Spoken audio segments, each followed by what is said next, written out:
السلام عليكم. قبل اي حاجه في الدنيا شكرا للفنان محمود الليثي، وليه عندي مفاجاه ما كانش يعرف ان هو عملها لنا قبل كده.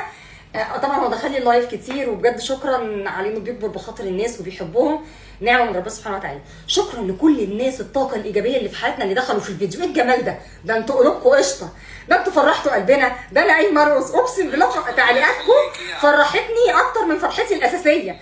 انت ايه الجمال ده؟ امال مين الناس الوحشه اللي بتعلق لنا وحش؟ اذا كان الناس اللي في الفيديو الحمد لله اتعاملنا بقلبنا، وانتوا الله اكبر قلوب قشطه مفيش زيكم.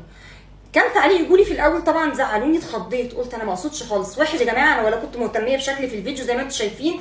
احنا كنا بنفرش مطلعين العفش اول يوم وكنا متبهدلين، وزي ما انتم شايفين الشكل يعني، ولا قاصدين ولا اي حاجه، عشان بس كان تعليق اللي مالهمش لازمه. اما الباقي ده انتوا قلوبكم دي قمر بافته بيضه، ربنا يديكم الخير. الفنان محمود الليثي فنان جميل ومحترم وبيعلق لناس كتيره هنا.